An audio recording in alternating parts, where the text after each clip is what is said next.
if they all don't catch a case of the dropsies, I don't know if the 49ers have the offense to keep up. We'll see if somebody can cover Kelsey. I That's what I think mean. Like, oh, that'll well, be the Kurt Warner might be able to, X factor of the but if game, I Kurt think. Warner's covering Kelsey, they're not covering CMC. Or Yeah. yeah, if they're not covering Kelsey, I mean they're not covering Pacheco. Yeah, I agree. Pacheco Yeah. could be an X factor as well. Hey, everybody that's joining in early, appreciate you being here today. I see some repeat attendees, and those of you that are new, appreciate you joining in. We're going to get started here in just another minute. We're going to wait to see if a few other people join. For those that are joining new, appreciate you guys joining in, and we're going to start this session with a quick trivia question, and just to get the blood juices flowing. I know for some it's around lunchtime or maybe just getting done with lunch. So It's nap time now. If you guys are joining in now, who do you guys got in the Super Bowl? Leave a comment. We got the Chiefs or the 49ers. You know, it's funny, Dr. Headley, he just got back from Vegas and I lost the jersey. Can't see it. where'd it go? No, it's camera. There you go. Yeah, there you go. Wow. I'm Dr. not surprised that Vegas has all the merchandising out already. Dr. Headley, he was in Vegas. He brought it back, and you know what? I appreciate that. I'm gonna wear it to the Super Bowl party this weekend. Way to hedge your bet, right? Yeah. All right, Tisha. Tisha's got the 49ers. Awesome. Tisha, I hope the 49ers win. That's who I'm going with. Uh, But it's gonna be tough. I don't know. We'll see. We'll see. well, I mean, I'm okay with it because then I can tell my Cowboys friend that hey, 3 of the NFC West teams have gotten a Super Bowl since the last time you got one. That's true. All right, we'll go ahead and And get it going. So let me go ahead and share screen. Jose, let me know if you can see. And we'll start off with there our we go. weekly trivia question. So again, for those of you that are repeat, you know, I like to keep this interesting. Today's one is a good one. Which organization founded the Certified HIPAA Security Officer Training Program? Is it A, CMS, B, EPICompliance, C, HHS, or D, DEA? You guys can put your answers in the chat.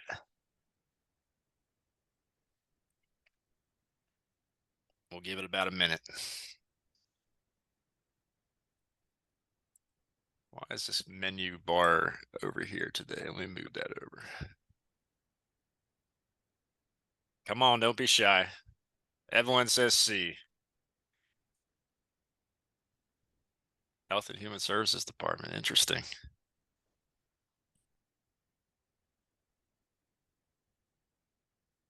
Darlene says C. Get 10 more seconds.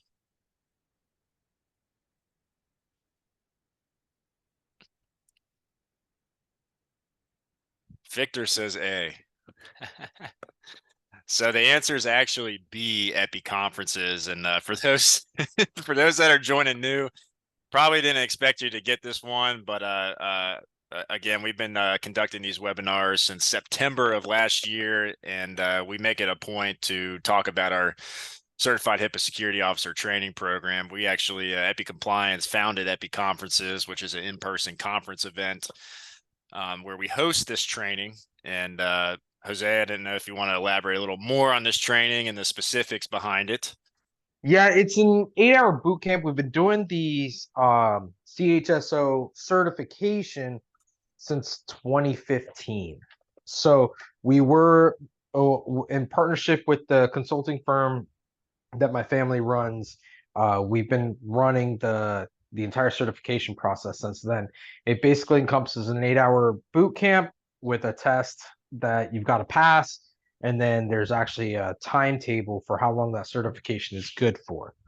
So it's something that we saw coming down the pipeline from when actually MACRA came out, and there were certain details and requirements that that the federal government was looking for out of security officers. It wasn't just to say, hey, I'm the security officer because everyone comes to me for every question in the office. No, now there's responsibilities, there's penalties for doing things incorrectly. Like there's actual teeth on there now. So it's got a little bit more depth to it.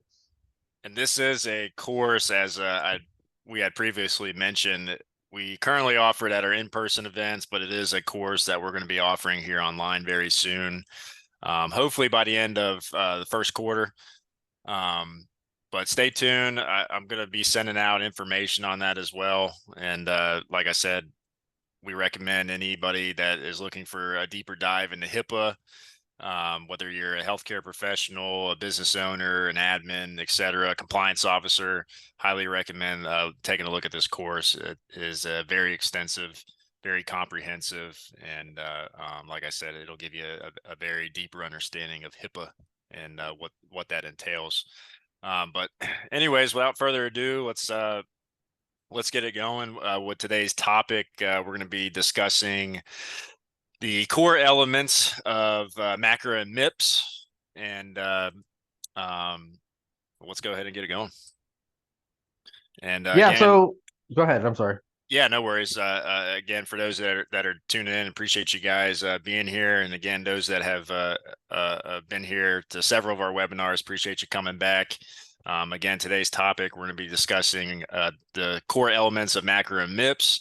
My name is Ray Walters. I'm going to be your host for today's webinar, and thrilled to have my colleague and distinguished guest, Jose Jr. in here as well.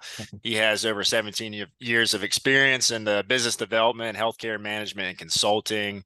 For those of you that tuned in on last week's webinar where we talked about compliance and telehealth, he also owns a mental telehealth practice. Jose, did I miss anything? No, I mean that's pretty much that's the succinct way of putting it. Yeah. So the just a little bit of background of what we do to keep it simple for you guys. We specialize in healthcare compliance, specifically in HIPAA privacy, HIPAA security, OSHA, Medicare waste, fraud, and abuse compliance. Our goal is simple. We have developed compliance training programs for healthcare organizations, healthcare students, and business associates alike. And we're essentially here to help assist with all your compliance needs. So without further ado, let's talk about today's objectives. One, we want to discuss obviously the basics of MACRA and MIPS. We want to explore how MACRA and MIPS came about. Talk a little bit further on the implementation of MACRA and the introduction of MIPS, and look into Jose, there's a lot of acronyms behind these. So one of the big things for me is the federal government and these politicians love their acronyms, love their nicknames for things. So it's always important for me to make sure that when we're looking at something that's coming out, is understanding what does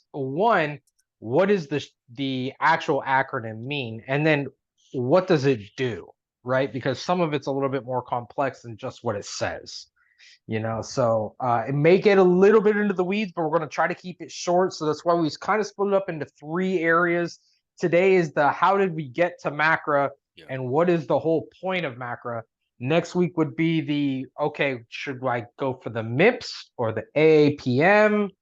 What metrics, or should I even play at all? Because that is an option. It's not a popular one. It's not one that the federal government wants you to pick, but it is still an option. So it's really something to where we're gonna go over how to distinguish and what kind of things you need to assess when making those decisions for your practice. Yeah, and let's dive right in. And Jose, can you provide the audience just a little bit of overview of MACRA and MIPS and sort of how they work together? Absolutely. So when we're looking at the whole purpose of MACRA and MIPS, we're looking at dating back to 2008 with President Obama and the PPACA, which basically the federal government and the Democratic wing of politics here in the U.S. has been wanting to transformed the way healthcare is provided here in the United States for the last, God, 50, 60 years. So we're going to try to take a non-political approach to this and just say, look, these are the facts. So in the PPACA, there was a whole bunch of information. But one of the things that was starting to come out that's appropriate to our topic of conversation today is meaningful use. And meaningful use is a program that the federal government instituted to kind of get the healthcare industry to catch up to every other industry in its technology levels, because they found that by using technology, there's a lot of ease of care. There's a lot of things that could be caught for the sake of quality and for the sake of cost savings. Now, that's a lot of words to say. That was the pitch. The actual reality of it all was the federal government was wanting a way to track what kind of information was being given to the federal government. They wanted to track spending and they wanted to track outcomes. And they also wanted to catch people that they felt were defrauding the federal government on purposely or on accident. From 2008 forward, it has been, even if you're doing it on accident, you're doing it accidentally on purpose. So what meaningful use did was there was 3 phases involved with it. Great, you can go to the next piece. Sure. Meaningful use was a carrot, or yeah, let's go with the, we can go, I know meaningful use is the next slide. Sorry. That's my ADHD showing. So when we talk about the MACRA TLDR, it's going to the 2015 CHIPS Act, which took place after the PPACA from 2008. And the whole idea for MACRA was it's an evolution to build on top of what the PPACA and meaningful use were already doing. Let's track more of these metrics. Let's change the way that we're working the entire industry. Let's take a look at also how cost incentives are in place. So for example, anybody who's been in the healthcare industry for a while has heard of the SGR.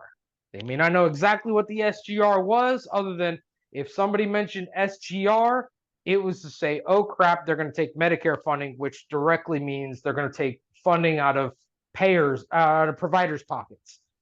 They're never going to make the Medicare patients pay more because that's politically infeasible. So the SGR was a rate that was decided by HHS and CMS to curb Medicare spending.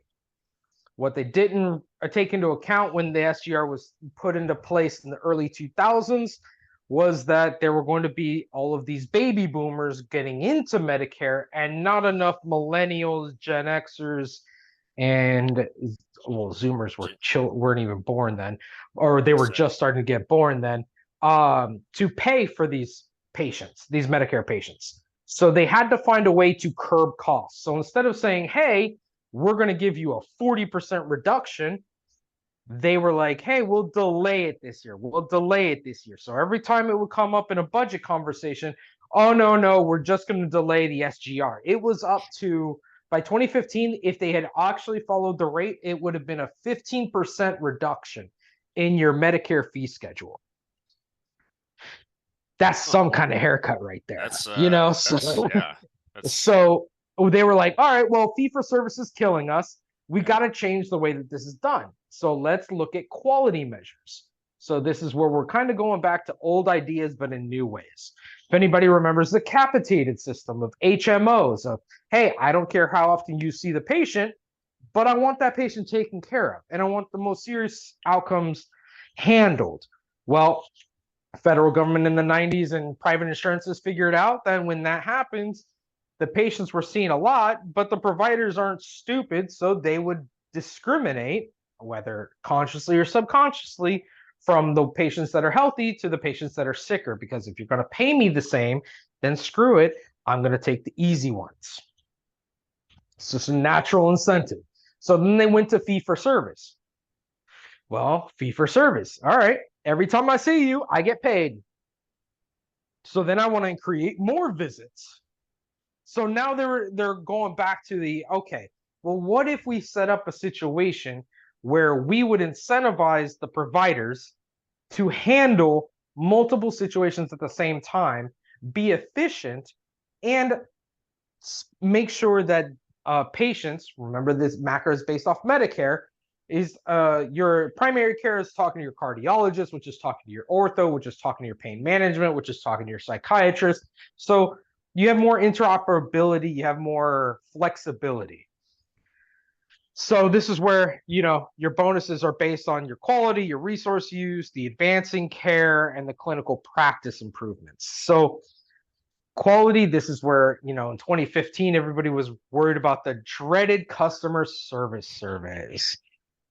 This is where, hey, we want a patient portal so the patient can have more access to care and access to information and diagnoses and medications and all of this other crap that honestly you're going to end up doing just because you didn't want the patient calling you every 20 minutes. So it's just a matter of, this is what's next. Now, we have to know what the rules of the game are if we want to win. And most of us here are working with for-profit companies. So the longer the company's around, the more time we get to get paid. So it's a win-win for us.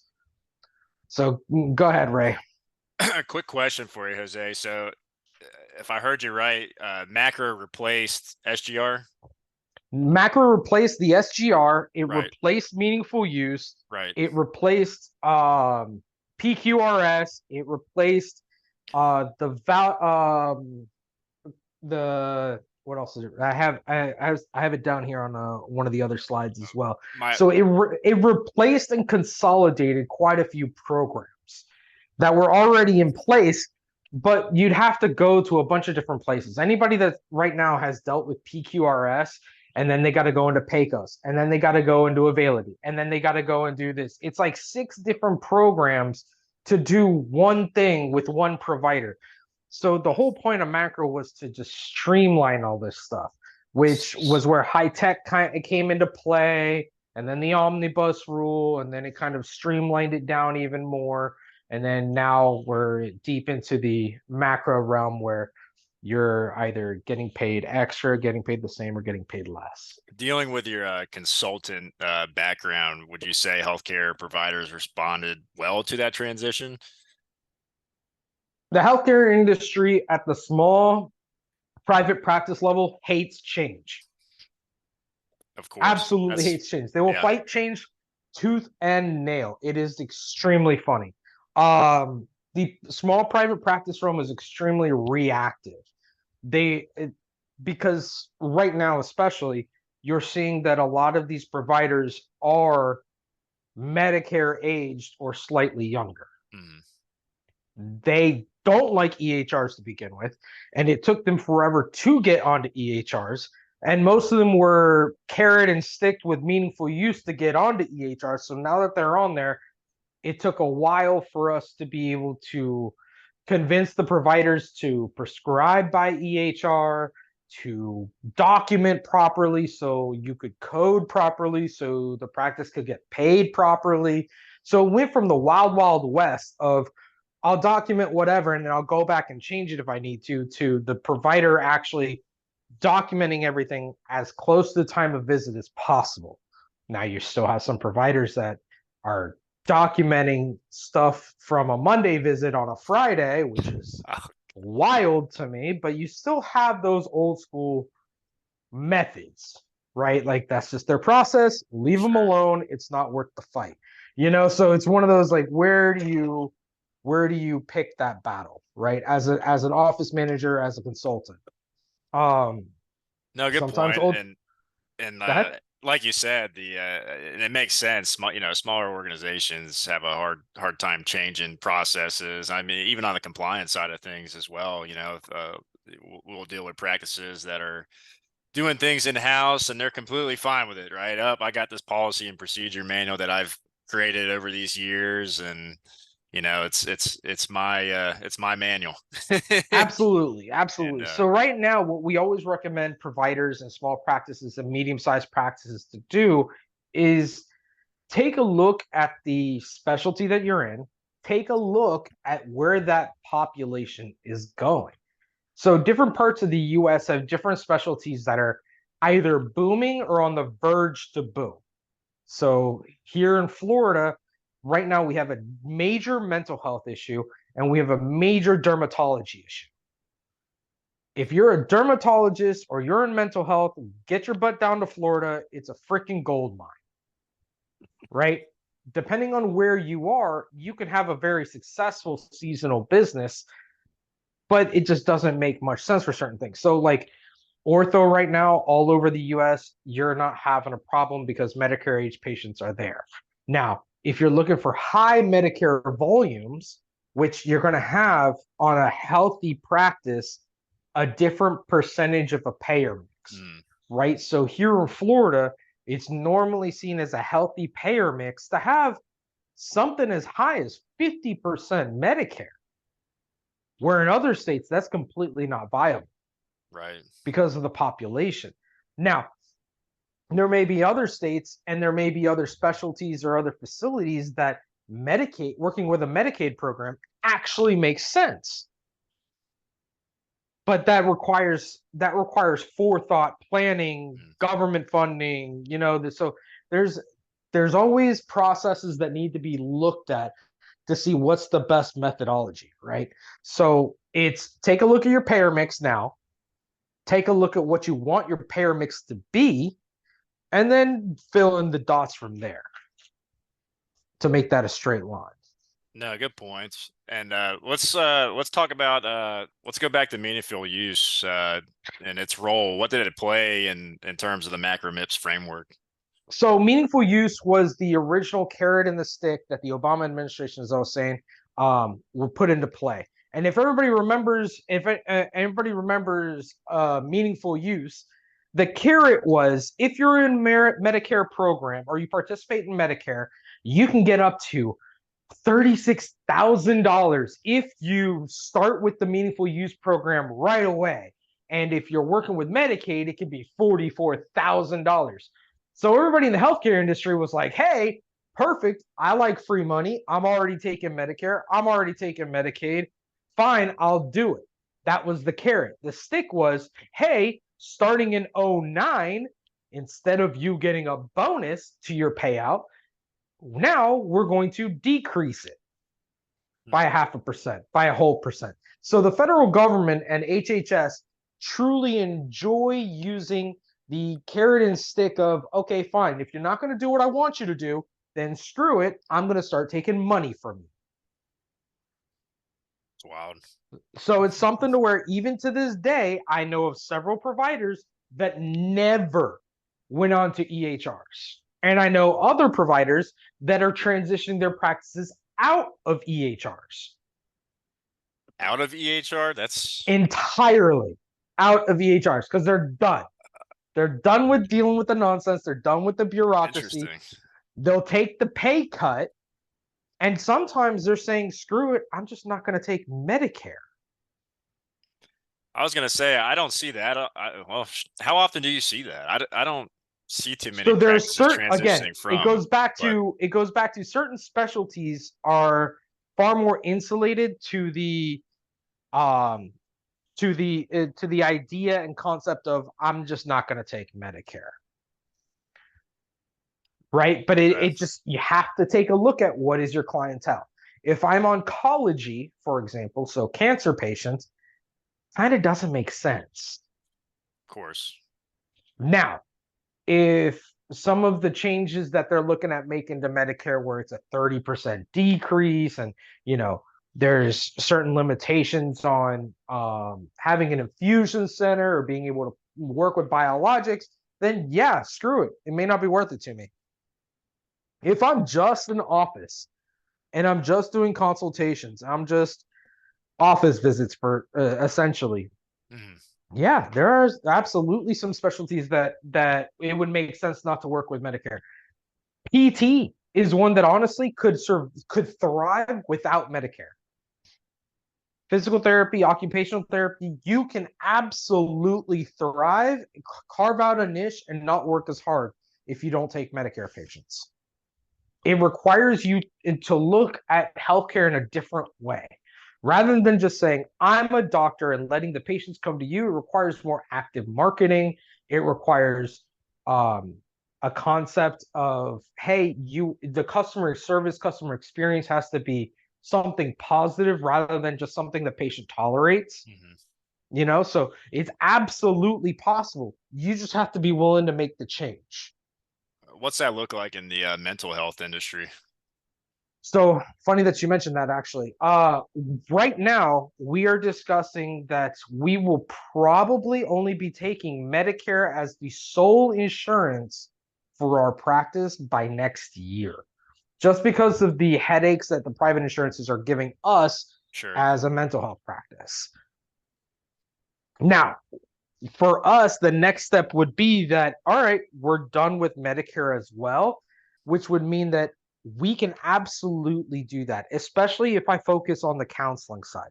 So if I'm a psychologist, I'm a LMHC or an LCSW, then I can just see patients and just charge $100 a visit and be done with it. Whoever can afford my time affords my time. Whoever can't afford my time, sorry about your luck.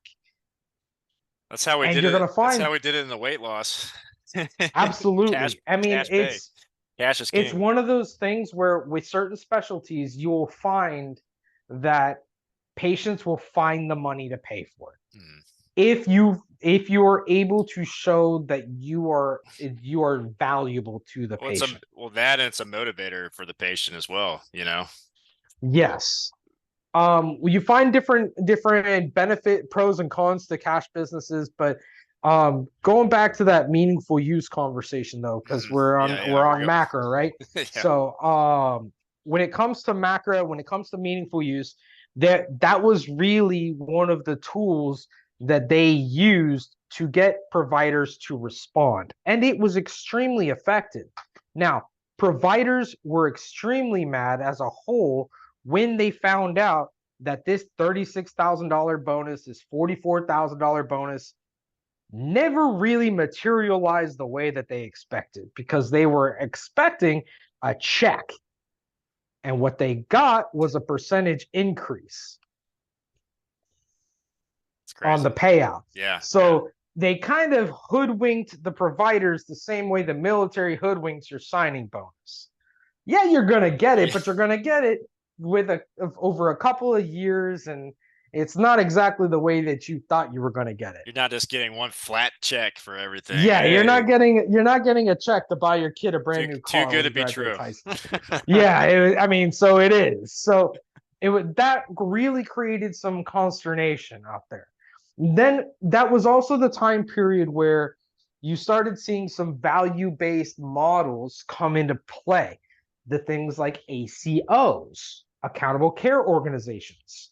Yeah. So ACOs, the whole concept was the federal government was going to pay you a certain amount of money to manage a certain amount of patients. They were going to basically treat you as a Medicare Advantage company. Whatever you save is your profit. If you overspend, you're SOL. So when it comes to these value-based models, you find that with our current healthcare system, people did not change how much they charged for these services. So I would go to a value-based model and I would try to charge the value-based model, my accountable care organization, the same price as I was charging a Medicare fee-for-service system. So newsflash, it's not going to work. Right. It's not going to work. Right. You have to change the business model. You have to know how much things cost. Yeah. You can't just base it off of one system versus the other. So this is where you started seeing that the federal government was open, willing, and active on the conversation of how do we move from this fee-for-service model so we can manage these patients for one, a much longer period of time than was originally designed. Remember, Medicare was supposed to only be around for patients for the last 3 years of their life. In the last 80 years, we have moved the life expectancy in the United States from 63, 64 to 84, 88. Now the lower age is always guys, and there's a ton of jokes as to why. We don't need to go into those. Everybody can put those jokes into the chat. I love seeing all those. But we look at that now. All of a sudden, people are staying on these Medicare models for as long as they were in their career as an adult. The federal government, the Medicare program, the Social Security program were never designed for that. Right. So now you have the multiple issue of I have more patients that are living longer and I don't have as much money coming in. And they're getting sicker as they get older. Because when you're 64, in 1942, 1945, you were dying from a heart attack or a stroke and it was done. Well, now it's not the first stroke that gets you, it's the fourth one. It seems It's like not the first. something's gonna Yeah, have to change eventually. absolutely. So the federal government is playing with those models, and that's where the MACRA and MIPS program comes into play after the meaningful use program comes in, where they're like, okay, well, we're going to give you a bonus if you can keep the patient out of the hospital. The PPACA, meaningful use, part of one of the metrics in meaningful use, which they pass over to MACRA, especially for hospitals, is if that patient gets readmitted, you're paying for it. So if you're going to discharge that patient, you better make sure they're good. Make sure that you've ran every Make sure that possible they're test. good, because if they're back in under 30 days, I don't care what it's for, it's coming out of your money. That's wild. So all of this data that we've been giving the federal government since 2008, now for MACRA and MIPS, all of a sudden they're weaponizing it now. They're using the data. They're figuring out, okay, well, in this area of the US, we have a propensity for these patients to be this sick and last this long, and this is the normal care. These are the codes that we're seeing. This is the frequency that they're going to the provider. I mean, the amount of data the federal government has just from 7 years of meaningful use completely influenced everything that we're doing with MACRA. No, that's a good if point. You're getting pinged for Medicare audits, which got really bad during the recession, where you would see providers going, and here in Florida, a lot of podiatrists and chiros and orthopedic surgeons, they ended up on what's called Medicare prepayment review. Well, it's because as you send things electronically, the federal government is pinging and flagging anything that stands out. Well, what happens to a nail among a sea of nails that's standing out? You're gonna get hammered. It's a matter of time. No, it's not even a matter of time, because it's happening instantaneously. Right. The federal government and these EHRs are transmitting data, and it's being compiled and assessed almost instantaneously. So one of the beautiful things about the EHR's meaningful use in MACRA is that we're getting paid faster as a practice than we ever have before. The problem is that we're giving them so much data that they're finding out what is sticking out extremely quickly. Yeah, that's so it's a double-edged sword. You have to know what you're dealing with. Yeah. So go for it. What's next? That's something that we're going to be elaborating on. This is going to be sort of Jose, a 2 or 3 part discussion? I think it's going to be a 3-parter. Yeah. Because this is all like the background. This is all the acronyms, okay, what are we looking at? Why did MACRA come into place? And then it's, okay, this is MACRA right now.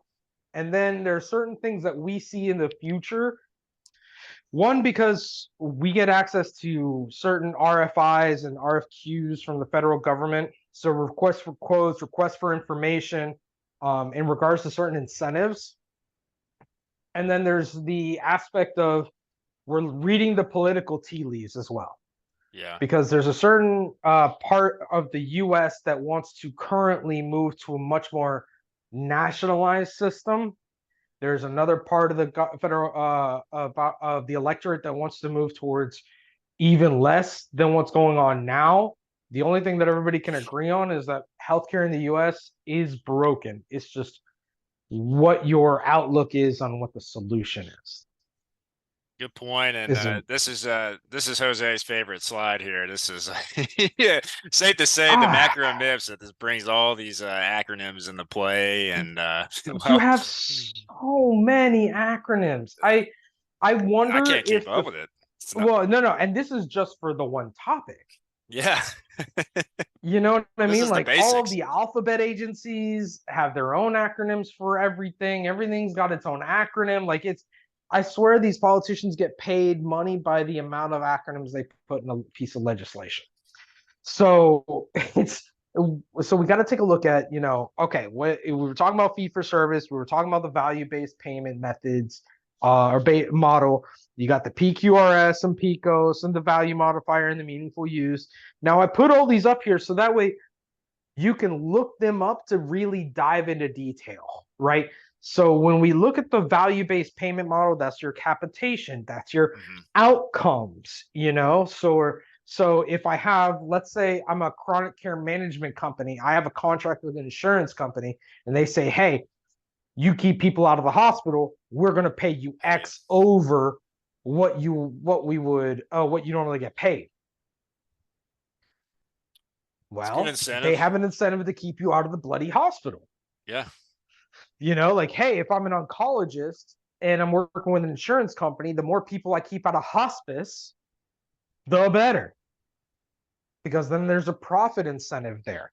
Now, there used to be kickback. Kickback and Stark laws are still into place, but you're going to see that based on where the federal government is going, Stark and kickback are going to have to be modified quite heavily.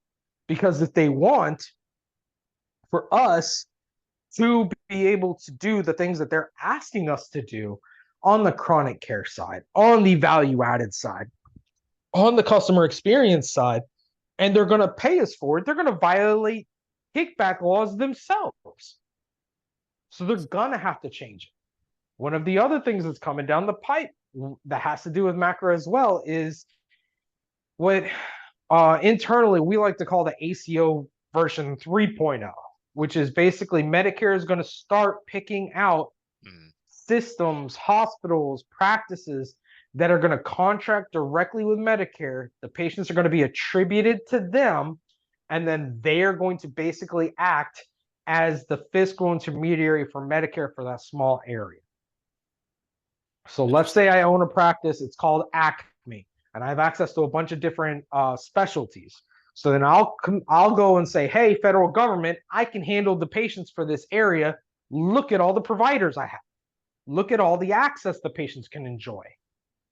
So then they'll say, okay, cool. Well, then if that's the case, then we'll pay you and you handle the care.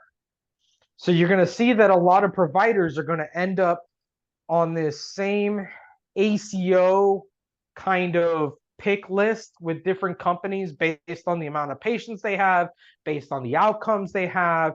And you're going to see that certain providers and certain specialties are going to be popular again. Everything is going to be going back to being far more controlled by the primary care provider. So we're always recommending that if you're a specialty, capture as many of those patients as possible as a primary care patient as well, so they can be completely attributed to you. No, good points, Jose. For the audience's benefit, what solutions would you recommend? If we have any healthcare providers in here that can implement to better navigate MACRA and MIPS? I would say right now, if you don't know what MACRA and MIPS is and you're a provider, you have to be an employee. Or don't participate in Medicare. Because if you're going to try to navigate MACRA and MIPS and you have never heard, and this is all brand new information for you, what we went over today, then my name is Jose Delgado. Contact Ray. He'll give you my contact information because there's a lot of work we need to do. Because this is all based on billing and coding and processes and maybe like a better word that question. What if you're speaking to maybe healthcare or residents, that are looking to own their own practice one day, and obviously, you don't learn these. I don't think residents learn these things in they never teach business. Yeah, they don't teach us in med school, which is crazy. Yeah, it's still crazy to me that they don't. But I think it's intentional. It may be. Yeah. I would say that if you're looking to start your own business or you're looking to expand, you need to take a look at the area that you're in and the patient population you want to serve. If it makes sense, go for it. If it doesn't make sense, don't bother because it's a lot of documentation. It's a lot of tracking. It's a lot of working with the EHR. I mean, back in the day when we were dealing with meaningful use, one of the measures was that we had to submit and attest that our providers are actually sending out a certain percentage of the prescriptions electronically. Well, the problem is that the system was a live system and taking into account every single day. So I could attest the day before that we were going to attest, or I could attest in December. Yeah, we're doing it. We're reaching this number, and then all of a sudden, come the due date, all of a sudden I have no proof. It's what the system says we're doing. So we actually had to go and defend several of our clients and say, no, no, no, no, no. At the time the office manager was attesting, the providers were meeting the meaningful use metrics. So they were not fraudulent. These were legitimate results. So what we started telling them was, you better screenshot that percentage because the That's EHR never stored exactly it. what I was thinking. Get us take a You have picture. dude, you have no idea. But then we were sitting Any there sort of trying to prove physical negatives. So we evidence. had to go and do stupid things to prove negatives to the federal government. What's a This is turnaround how on it that goes. when you're On dealing what? just submitting that information, get a response from them? You don't get a response. You submit it electronically and pray they don't contact you. Oh God. Oh, because if they contact you, something's wrong. Sure. You know what I mean? Like if the federal government is contacting you about what you attested to any specific year, it's You're because they found there's an you're issue. in trouble. Yes. Makes Yes. sense. Makes sense. Well, now this was So did you have anything else to add, Jose? Sorry. no. So that was, I mean, that's basically the background. Next week, we're going to dive deeper into the different Yep. sections. Yep. So if you're having problems with different sections, definitely write those questions down. Let's go over it. Let's punch it. But realistically, it's if you want to know what's going on now, you have to know how we got here, which is why we went over meaningful use really quickly, which is why we even touched on the Social Security Act real quick tangentially because that's what started the whole mess. No, I appreciate that, Jose. And again, for those of you that have just joined in for the first time, always had this slide up towards the end. This isn't an OSHA related topic. Obviously, we're talking about Medicare, MACRA MIPS, but just a free resource for you. If you guys haven't done your OSHA training this year, we do offer a free OSHA course. If you go to epicourses.com, you can register and take that course. You can take a lecture, a test, and once you complete the test, get your certificate as a downloadable, printable PDF document. Jose, I think we had a quiz on this not too long ago, but as far as the OSHA requirement,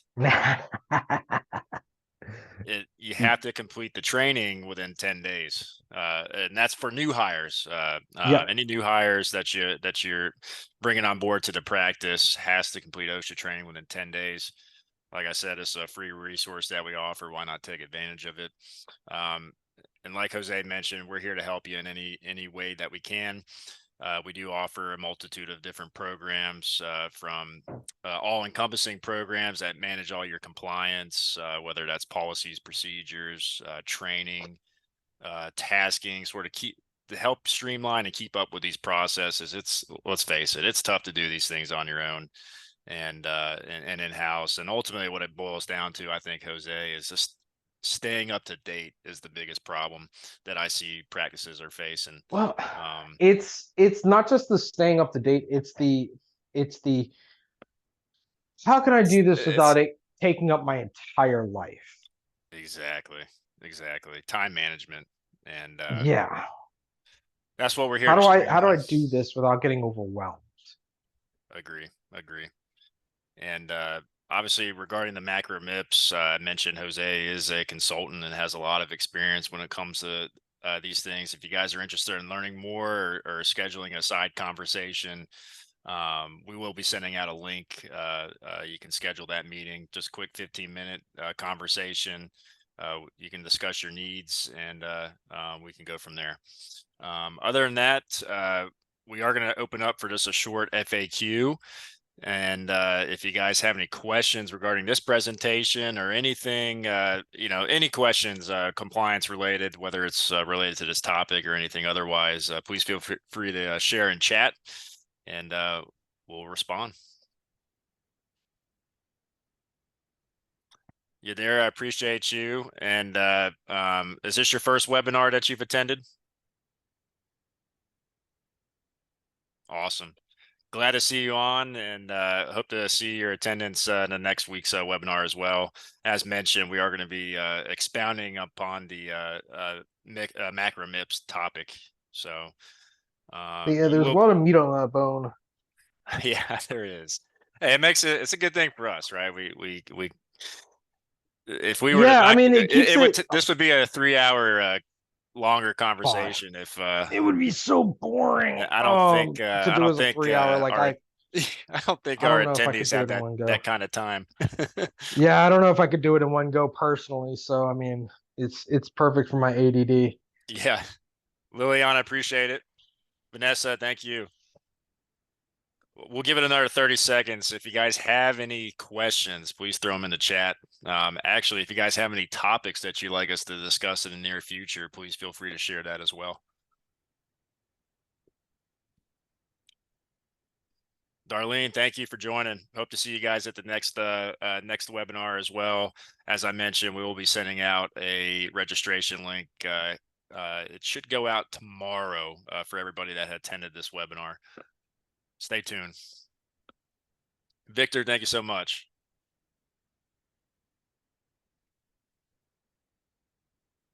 Hisha, are you referring to the Certified HIPAA Security Officer training?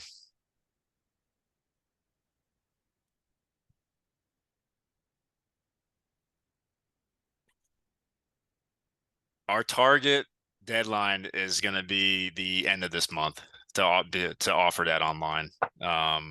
That's our target. I don't want to give you any promises, but that's the target right now. So, until then, I'm going to keep talking about it and keep harassing all the attendees that it is a course that we will be offering soon.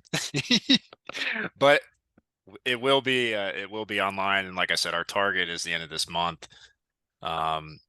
Hopefully in the coming weeks, maybe I'll have a better time frame for you. But as of right now, that's the target. And I'm excited that you're interested in taking the training. I took it myself. Jose is taking it. He's an instructor of the course, and I don't know, Jose. It was I wouldn't say it was easy. If you're in the industry, it's much easier. What we found is that if you're new to the industry and you're just trying to go and get a compliance piece of paper, it's a little tricky. It's a little tricky because there's a lot there, right? You know, the learning curve is extremely high at that point. But if you're seasoned, if you're in the trenches, then it's not going to be too bad. We still and another thing, when we did this in the in-person events, it was like a whole day, just a complete boot camp, 8-hour boot 8 camp, hours. 8 hours, and then you get a study guide, and then you take the test the next morning. So yeah. I think this is going to be a little more relaxed. From my The understanding, schedule should be far more online relaxed. The online version is going to be a little more relaxed. Not to say that it's, like I said, if you're in healthcare, yes, you're going to have a slight advantage because you should have some sort of basic understanding of HIPAA, but make sure that you're paying attention during the lectures. Obviously, when you're taking courses online, listen, I'll admit it. Sometimes I take the course. I mean, I just push it all the way through and just take the test. Right? This isn't something that you'd want to do for this. You would have to be very well versed in HIPAA to be able to pull it off. Yeah. Cost has not been 100% set yet, Amy, but that's a great question. if I see you on next week's webinar, I'll see if I can get a response by before then. But I'll certainly have an answer by next webinar regarding cost. It's not going to be as, I do know that I it's was not gonna going to be say, as Jose, expensive as in what did we person. charge at the in person? Was it 1,200 for the in Yes. person? I believe. Yes. So I think it's going to be a little less than that, Amy. If Well, that gives you some sort of idea. yeah, it's going to be. I from what I understand, it's going to be significantly less than that. Yeah. Which is unfortunate for me because I like seeing all of your faces. You know, I like interacting with everybody. This is fun for me.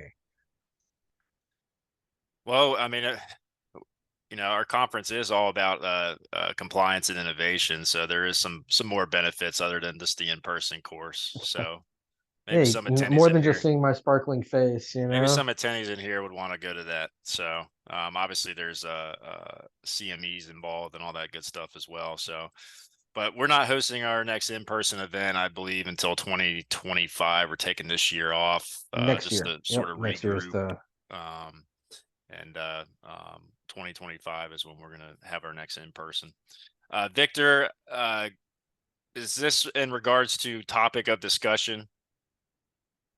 I believe that's what Victor had sent a chat mentioning discussing possibly cultural diversity in the future in healthcare. It's a good topic. diversity.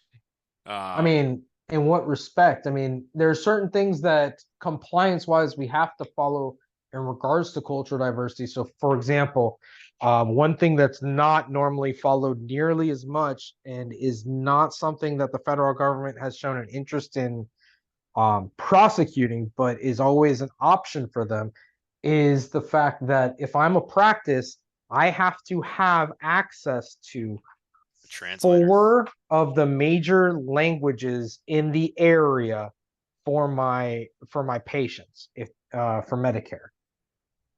So, for example, here in Florida, it's in Northeast Florida, it's English, Spanish, sign language, and Creole. Mm-hmm. Believe it or not. Yep. So we have to have access to interpreters for our patients. So is that something? Is that what you're referring to, or are we referring to something a little bit different? Victor, if you can expound upon that just a little further, I think that'll help us sort of dial that in. In the meantime, for those of you that are still in here, and I'm going to be sending this out in a email post follow up. But I've mentioned this previous. We do have we did put these videos on our YouTube page. We've been meaning to do that for some time. So if you guys are interested in checking out some of our previous webinars, I'm going to post a link here in chat. Victor responded, he said, no, as an employee is for a home healthcare company.